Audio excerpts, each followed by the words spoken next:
இப்போது நம்ம சேனலுக்கு வந்து வெங்காய பொரியல் செய்கிறதா இருக்கும். இதனால் காய்கறியில் பொரியல்லாம் செஞ்சுருக்கோம். மாற்று விதமாக வெங்காயத்தில் பொரியல் செய்ய போகிறோம். இப்போது அதுக்கு தேவையான பொருள் வந்து சின்ன வெங்காயம், நாட்டு வெங்காயம், அதுதான் நல்லா அரிஞ்சு வச்சுருக்கோம். பருப்பு 3/4 பதத்துக்கு வேக வச்சு எடுத்து வச்சுருக்கோம். கொஞ்சம் தேங்காய் திருவி வச்சுருக்கோம். ஜீரகம் அதில் வச்சுருக்கேன். அது வந்து தண்ணி இல்லாத ஒரு நைஸாக கொஞ்சம் அரைச்சிக்கணும். மிளகாத்தூள் எடுத்துருக்கோம். குழம்பு மிளகாத்தூள் தான் இது. கருவேப்பிலை, சால்ட் எடுத்து வச்சுருக்கோம். கடுகு எடுத்து வச்சுருக்கோம். எண்ணெய் தேவையான அளவு எடுத்து வச்சுருக்கோம். இப்போது இந்த தேங்காயும் ஜீரகத்தையும் ஒரு ஓட்டிக்க போகிறோம் மிக்சியில். அதை முடிச்சுட்டு நம்ம செய்ய தயாராகிடுவோம். அடுப்பத்தை வச்சாச்சு. எண்ணெய் சட்டி காஞ்சிட்டு எண்ணெய் ஊற்ற போகிறோம்.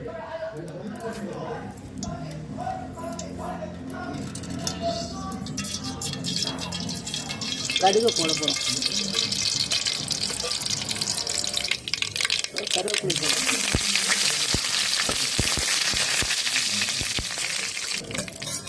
இப்போ இதில் வெங்காயத்தை போட்டு வதக்கணும்.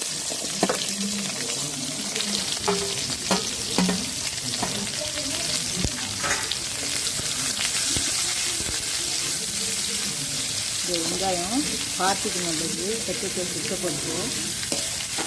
சொந்த பொண்ணுக்கு இது மாதிரி செஞ்சு சாப்பிட்டா நல்லது.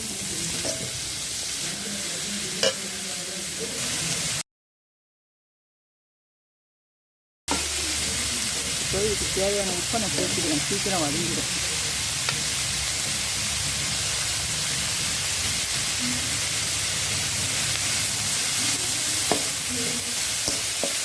ஈஸியாக செய்யலாங்க. இது யாரும் வந்துட்டாங்க விருந்தாடி வந்துட்டா எதுவும் கறியெல்லாம் இல்லைன்னா இதை உடனே செஞ்சு கொடுக்கலாம்.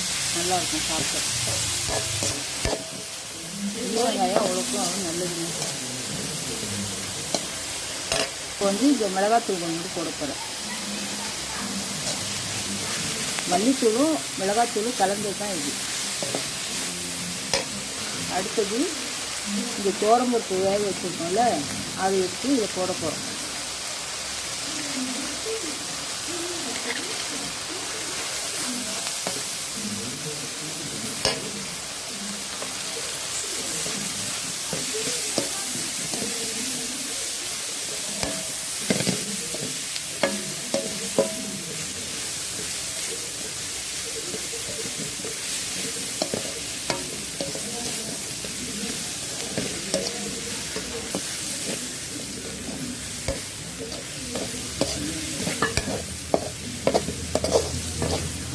நல்லா வதங்க வச்சுட்டா சாப்பிடும்போது சூப்பர் டேஸ்ட்டாக இருக்கும்.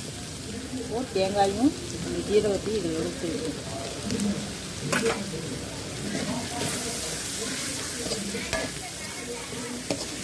முட்டை பொரியல் மாதிரி இருக்கும் பார்க்கறதுக்கு. மஞ்சத்தூள் வந்து கலருக்காகவும் சேர்த்துக்கலாம். நல்லா பார்வையாக இருக்கும் பார்க்கும்போது.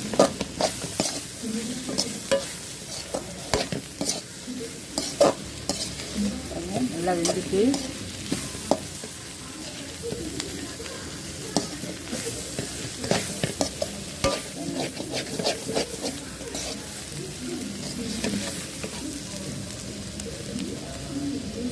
வாசனை இப்படியே சூப்பராக இருக்குங்க.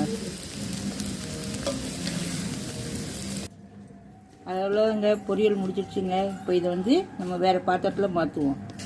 எவ்வளோ சீக்கிரம் முடிச்சு பாருங்கள்.